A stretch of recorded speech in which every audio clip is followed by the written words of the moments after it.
Hello, and welcome to the CIDDL Research and Practice Brief Series. My name is Nicholas Hoekstra. The purpose of the CIDDL Research and Practice Brief Series is to have conversations around the innovative use of technology in special education, early childhood education, related service, and leadership personnel preparation programs. Today, we have with us Dr. Dave Edyburn, Senior Research Scientist and Professor Emeritus in the Rehabilitation Research, Design and Disability, the R2D2 Center at the University of Wisconsin-Milwaukee, and Associate Graduate Faculty in the Department of Learning Technology at the University of North Texas. As our guest expert, not guest lecturer. Dr. Edyburn is going to discuss with us his research around special education technology, where it's been and where it's going, as well as the Universal Design for Learning, UDL framework. So welcome, Dr. Edyburn. Thanks, Nick. It's great to be here with you. Well, to start out with, you've been a researcher in the area of assistive technology for something over 2 decades.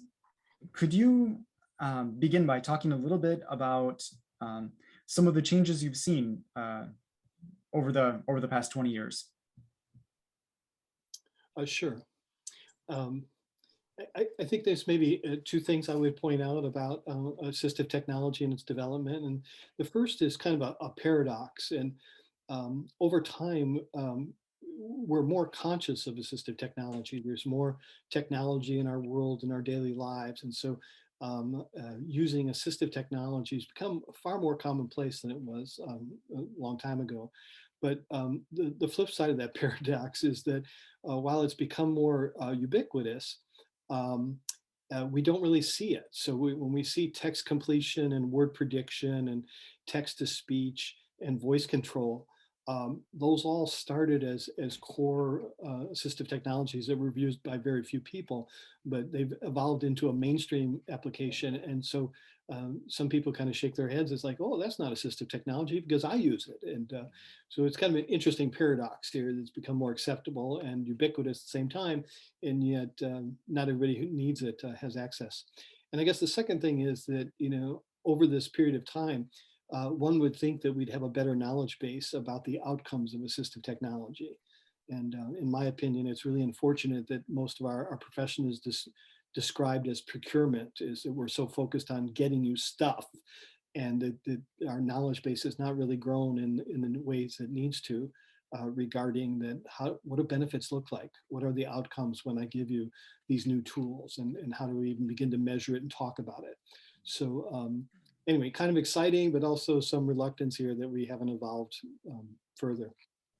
Out of curiosity, you mentioned how technology has become so much more ubiquitous that people don't even realize sometimes that what they're dealing with is or can be assistive technology. Do you think that has had at all a negative impact on the procurement side of assistive technology, that people maybe are too accustomed to it so they're not even aware of its need?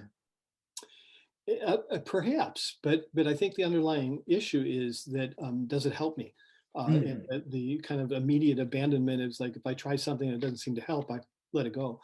But the notion that we adopt tools that support us in some way doesn't mean they're going to be on every minute of every day. Right. I know when to go use that tool. And while I'm using it, it helps me do my job better, which may mean faster. It may mean better quality. It may mean less frustration, less effort. And so I think that, all of technology is really a tool. And yet assistive technology got started by saying it's a tool only for people with disabilities. And it's kind of a 1980s perspective of technology that the federal definition of assistive technology has not really evolved, because it starts with AT is any. And so that it's like, okay, that's not really robust enough to say AT is anything. So Right. so again, I think that's kind of the paradox, is it becomes more acceptable, but it's easier to see, but is also not as clear about what the benefits are. I see. Okay. Well, I guess on this note, um, as a field, how do you think we need to change or improve upon, especially teacher education, in order to support assistive technology? Mm. Yeah. Teacher education has long been considered a barrier to technology use in the schools. And so if teacher educators don't model the use of technology to enhance teaching and learning, or provide meaningful experiences to explore innovative technologies, as well as how to integrate technology, the assumption is that future teachers will not be well prepared.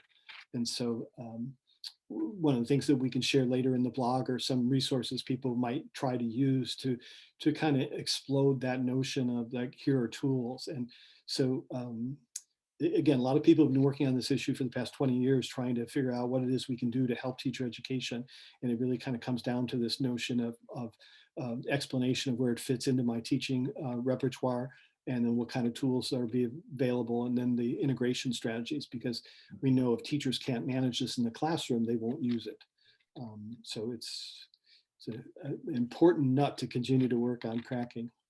And one of the points that you just made was that having the people educating teachers use it within their classes as well. So it's not just, what I'm hearing is it's not just a tool for students with disabilities once they're in the classroom. We're also discussing, teacher educators using these tools within their teacher education programs. Yes, and you know that as part of your center, I mean, that's the primary focus of trying to help university faculty understand where this fits, because for most of us, we may have gone to school in a period where this was not commonplace. So how do we find the tools? How do we understand where they fit? Certainly, the pandemic has stressed all educators to say, okay, how do we rethink instruction in a remote context? Right. Excellent. So one of the other topics that you've done a lot of research and a lot of writing about is the Universal Design for Learning framework. 10 years ago, you wrote about whether UDL was just a fad. And more recently, you published a follow-up article to that article. Could you talk to us briefly about the kind of current state of UDL? Sure. Depending on how one marks the birth of UDL, I would call it about 25 years old. And yet, in terms of human development, we would think that's a young adult and that you're on your feet and life is good. But in the context of UDL, it's we still haven't figured out how to define it. And it's been problematic as I look at reviews of the literature on UDL, that even though they all claim they're doing a literature review on UDL, they come up with different articles. And so this is really problematic for the science, the evidence base of our work, if we can't even agree on the kind of articles we should be retrieving and how we analyze those. Kathy Howry has, in her analysis of the literature, points to 5 phases of the UDL life cycle over these 25 years, and claims that the definition has shifted in each of these phases. And so this is really troublesome if we're trying to say this construct has meaning and has a research base, because we can't have it just shifting based on whatever is happening in society. Personally, I'm of the opinion UDL is on track to become an educational fad. I was very worried about that when I wrote, when UDL was about 10 years old. When I went back and looked after 20 years, I've got some inconclusive evidence from Google Trends. But I did find a parallel between UDL and the 1980s initiative in special ed called assertive discipline. And at least using that kind of data, I saw parallels in terms of the kind of usage of the term and what it meant for long-term adoption, which, today we don't talk about assertive discipline at all. And so I believe UDL may be replaced by personalized learning. That personalized learning could achieve many of the functions we talk about with UDL, but to its credit, it also deals with algorithms and performance data. And these are factors that UDL doesn't engage in because it's a framework, it's a this or it's a that. And so I'm very worried that we've never established the scientific basis and that over time we've lost sense of accessibility as a core function, and we've got misguided understanding of who does UDL.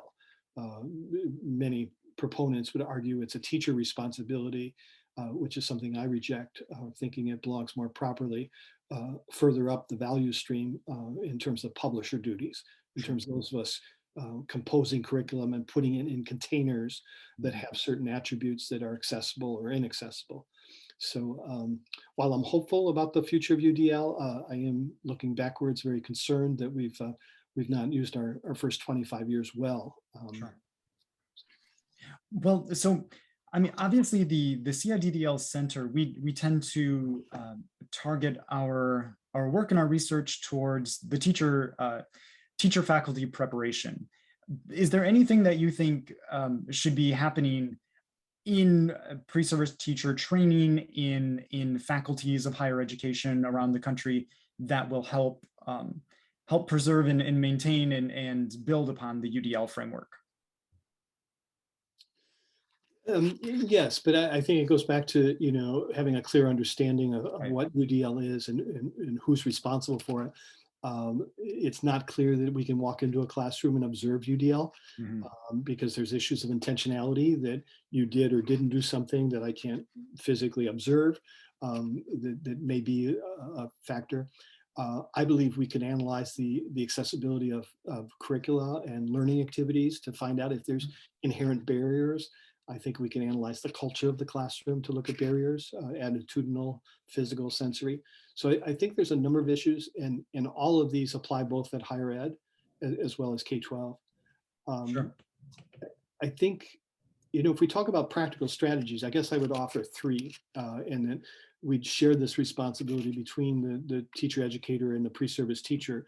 But first is that we have to learn more about the intent and purpose of UDL. So kind of understand where it came from in the context that students were being included in the general ed curriculum in the classroom, but there were no changes. There were no adaptations to the curriculum. So they gained access to the gated community I call general ed, but nothing was different. It's like, well, they just let me in.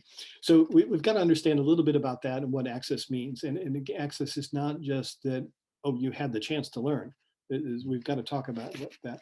And second, we really need to spend a lot more time looking at the accessibility control panels on every device.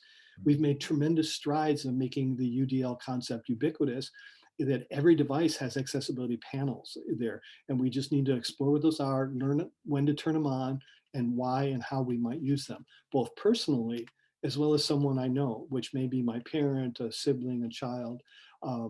But again, not all those control panels need to be turned on for everyone. Right? That's why there are options. But it is a first line of defense. If we understood learner diversity and the potential of embedded supports, and then two, we turn on supports that are already there that most people don't even know, that would be a great first two steps. And then the third is I really think the issue of choice in UDL is about helping teachers make menus. And I think about this as my job is to set the buffet. So the three bears, there's three chairs, there's three porridges, there's three beds. And so that before students come in, those all three are set up. But as the students come in, I want to challenge them to behave like Goldilocks, so that they try out each and determine what is just right. And that buffet is set. That's my teacher prep part. But the choice, the outcome is you have to figure out what the right combination of supports are. And I think those three concepts would do a lot to help teacher educators and pre-service teachers begin to get a handle on how I go about implementing the theory of universal design in really practical ways that would make a difference for people. Absolutely. Yeah, it seems like that links kind of well back to what you were saying earlier around assistive technology and knowing ourselves how to use a UDL framework, ourselves kind of experiencing what that framework is like, in order that we can also then provide it to other people. Yes, yes. Yeah, Nick, in my work, I talk about primary and secondary beneficiaries. And the primary beneficiary is that person that I know needs this, and I think about them. They inspire me. So the student that doesn't read at grade level, he struggles with every single class period, every day of the year. That's not going away. The inability to read at grade level. And so that's not my primary beneficiaries. I think about the things I bring in, the tools and the curriculum materials. But I also have to think about secondary beneficiaries, and those are people I don't know. And so those are other students in the class that, you have chlorine in your eyes from swimming this morning, and so you're not up to reading like you normally would, or another student is visually impaired. So the intervention that I brought for that first student could also have implications for these others. And it strikes me, if it is a universal design intervention, we're going to see more users out of the secondary beneficiaries, because it has that universal application. If it only helps the one student I brought it into the class for, then I argue that's the definition of assistive technology. It's helping a person with a disability. But if the intervention has some wider application, then we should see another group also benefiting. And I think this helps us understand why we do this. Yes, it's a lot of work, but I'm looking to help people that I didn't know, and they didn't know they needed it. They're trying it out, they're sampling it, but that universal benefit then says this was totally worth it. I'm going to show all of you so that some of you use it, others will give it to others. Kind of. Oh, it makes perfect sense. I was reading one of your articles earlier last week, and I like the idea of this also having these secondary beneficiaries and looking at those benefits for those individuals, because that also takes a little bit of the stigmatism away from having only the primary users using a particular technology or particular feature. And that's something that can be isolating for a student, a primary beneficiary, a student with a disability, that it's only them that has access to this. Right. Yeah, your observation is a good one, because I think that's why, when I bring Braille to the classroom, it's only for one blind student. The whole class will not use Braille. There's no benefit from that. But when I bring text to speech, it's going to help that struggling student not reading at grade level. But we've got to find out who else it's going to benefit and why. That's part of the universalness of that. So to me, I think this is a really kind of a data-based way for us to discuss what is assistive technology only for some versus universal design for many, some whom I don't know. And we have to discover that. Great. That's excellent. I like that connection there. Before we finish up, do you have any final thoughts? Do you have any dreams or any goals where you would like to see kind of the special education field go from here moving into the future? What are your dreams for what we can do here moving along? Interesting question. A lot of my work is inspired by John Hattie, who's a researcher out of New Zealand, and many people are familiar with his work called visible learning. And what he's looking for is learning interventions that produce a very visible effect or outcome. And that it's really clear that it's not just little differences, it's large differences. But what he suggests that really struck me was that all educators, we should approach student challenges as a research and development problem. And that means when I do something today and I learn that it didn't work for you, I learned something, that's an outcome. But my homework tonight is to come back tomorrow with a new tool or a new option for you. And then we're going to explore that together tomorrow. And it may not work tomorrow, which means I have homework again tomorrow night, but that we do that iteratively day after day until we find something that works. And that's the research and development. And I can be very candid with you to say, Nick, I don't know if this is going to work, but let's try this and we'll see. And so I really like that notion, because what it means to me, our goal as special educators is the question we're chasing, and maybe the one you're chasing for the center, is what works for whom and under what conditions.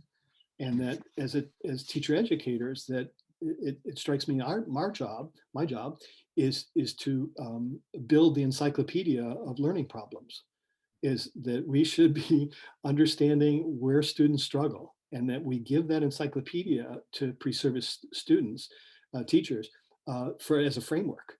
But it's their job now that they've got, here are the ways that I'm going to struggle to write or struggle to read. Their job is to fill that encyclopedia with interventions.